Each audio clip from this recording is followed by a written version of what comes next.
If you're someone who has experienced stigma, ostracization, bullying, people ignoring you, shunning you, telling you that you're not supposed to be part of this group, whether implicitly through actions and subtle behaviors that are pushing you out, or even to your face by bullying you, calling you names, derogatory terms, whatever it may be, just know that these are all blessings in disguise. And you are lucky because these people are adding to your bank account of resilience without even recognizing it.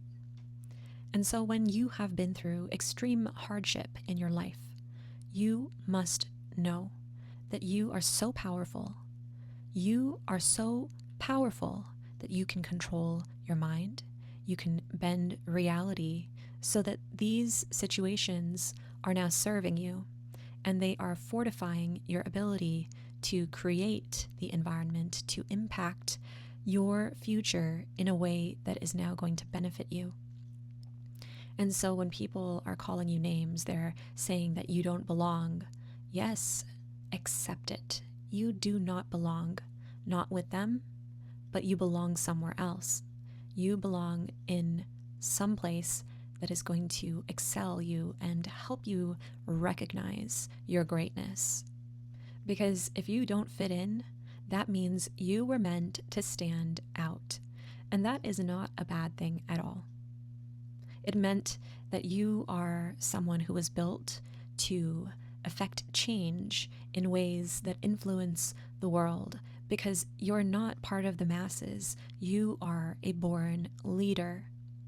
And so we can get absorbed into all the negativity. We can allow ourselves to ruminate, to constantly think about all the drama and replay it in our head and relive it over and over, even after it's done. Or we can choose to use the power of our brain and allow ourselves to build, because we are born to elevate, we are born to evolve, and we are born to use our hardship and resilience as a platform for our growing success. They say that people cannot grow without stress in your life. You have to have a certain amount of stress, not too much stress, a manageable amount of stress in order to stretch your brain and grow. And so when we embrace the hardship, like we embrace more muscles through strength training and through gradually increasing the weights, we need to train our brains in this manner.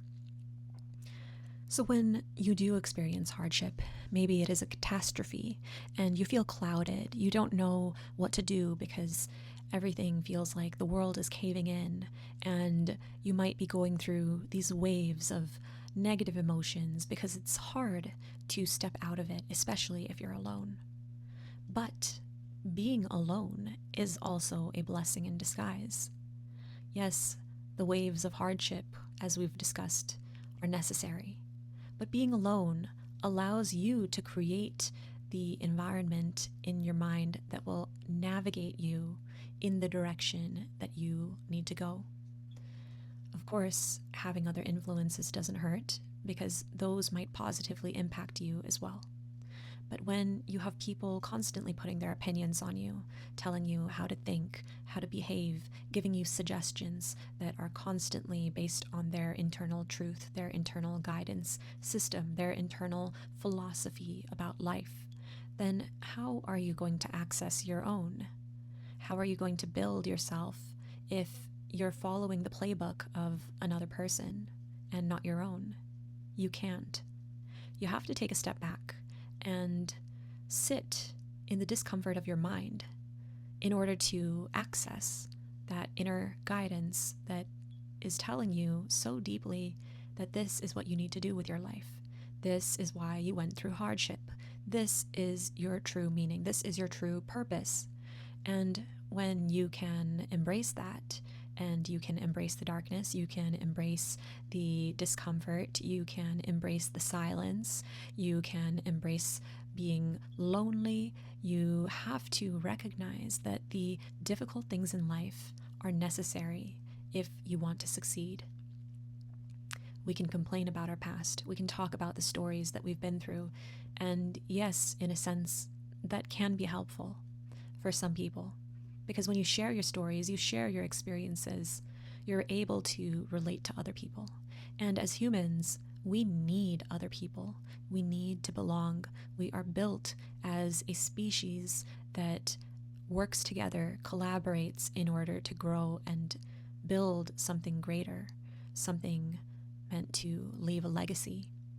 But when we choose to become encumbered by societal expectations and societal boxes, the labels, the ways that we must think and behave in order to be accepted by society, then it hinders our ability to really listen to ourselves, to act with spontaneity, to recognize that we were built to be unique. We are built to create something that is aligned with the unique, beautiful, genius minds that we have been gifted. And in order to honor your mind, you need to honor yourself. You need to take care of yourself. You need to love yourself like you would love another person. That's not just taking care of your mind by accepting that, yes, you're going through hardship. Yes, it's hard. Yes, you need to use words to fortify your mind and give it love and tell it that it's going to be okay, that you are going to make it, that you are going to build something that is going to pave the path for so many people who have been going through what you're going through. You have to trust the process.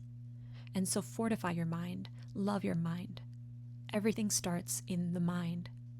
But again, we have bodies, and if we don't take care of our bodies, where is our mind going to live? We need to take care of our bodies. We need to give ourselves nourishment. We need to recognize that our minds are being nourished by the foods we eat, or our minds are being slowed down by the foods we eat. Sugar is killing your mind. All of these processed foods are hurting your body. And I'm not saying be a radical person and stop enjoying the things in life. I'm saying be more mindful. I'm telling you that we have the capacity to love ourselves at such extreme, in so many ways. We have the capacity to love ourselves in not only feeding ourselves the best foods, but also exercising, allowing movement to permeate into the energy that we're exuding into this world, and allowing ourselves to recognize that your movement is everything. The way that you hold your energy, the way that you hold your power is in your movement.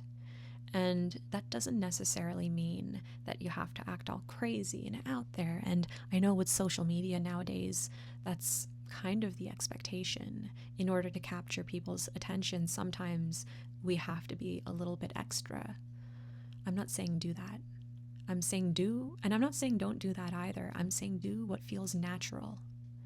Don't disconnect with yourself. You have to understand that in each moment, you need to breathe in life within this vessel that is your body, through the energy and movement that allows your mind to create these exceptional projects, exceptional outcomes that are going to ripple effects and implement change, influence others in ways that if you had not connected with yourself, you may have not been able to forge this path for not only your authentic, happy, loving, joyful self, but also the people who have been through the same pains that you're going through. And had you not had the courage to find a way to express yourself truly, authentically, then maybe those people might be struggling as well. And so know that your voice matters. You are extremely valuable.